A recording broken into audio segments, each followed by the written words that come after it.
ജനാധിപത്യ മുന്നണി എന്ന് പറയുന്ന ഈ പാർട്ടി ഈ മുന്നണിക്ക് ഇപ്പോൾ ഇതിന്റെ ആദ്യത്തെ രണ്ട് വാക്കുകൾ സംരക്ഷിക്കുക എന്നുള്ളതാണ് ഏറ്റവും വലിയ ഉത്തരവാദിത്വം. അതിലൊന്ന് ഐക്യവും മറ്റൊന്ന് ജനാധിപത്യവുമാണ്. അതിനുവേണ്ടിയാണ് ഏറ്റവും സ്ട്രോങ് ആയിട്ട് നിലകൊള്ളുന്നത്. ഇപ്പൊ ദുർബലനാണെന്നും രാഷ്ട്രീയക്കാരനല്ലെന്നും ഒക്കെ ഉറക്കെ പരസ്യമായി എന്നെ വിളിച്ചു പറയും. അതിനുശേഷം ഈ ദുർബലനായ എന്നെ എന്തിനാണ് ഇവർ ഇത്രയും ഭയക്കുന്നതെന്നും ഇത്രയും അറ്റാക്ക് ചെയ്യുന്നതെന്നും എനിക്കറിയില്ല. കാരണം ഞാനിതിന് നിന്നിട്ടില്ല. ഞാൻ എന്റെ ഫോക്കസ് അവിടെ ഇറങ്ങിയത് മുതൽ ഇതുവരെ ഒരു തരത്തിൽപ്പെട്ട തലക്കെട്ടുകൾക്കും എന്റെ ഒരു അഭിപ്രായം വരരുതെന്നുള്ള പൂർണ്ണ ബോധ്യത്തോടെയാണ് നടന്നിട്ടുള്ളത്.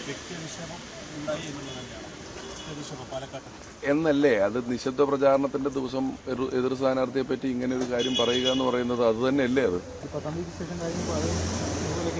അങ്ങനെ എന്തെങ്കിലും ഉണ്ട്. ഇന്നലെയൊക്കെയല്ലേ അത് വരുള്ളൂ. ജനങ്ങള് പാലക്കാട് ജനങ്ങളുടെ ഉത്തരവാദിത്വം ഉണ്ടെങ്കിൽ അത് ഇലക്ഷൻ കഴിഞ്ഞിട്ടാണോ?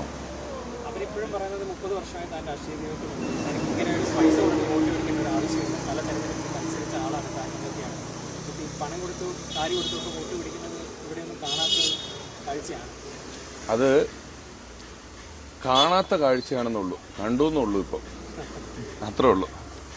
ആയിക്കോട്ടെ, ഞാനിപ്പം തന്നെ ഞാൻ ഇന്ന് പറയാൻ പാടില്ല അതിനെക്കുറിച്ചൊന്നും. ബാബുചേട്ടൻ ഒരു വരി എന്നെ പറ്റി എന്തെങ്കിലും പറയാൻ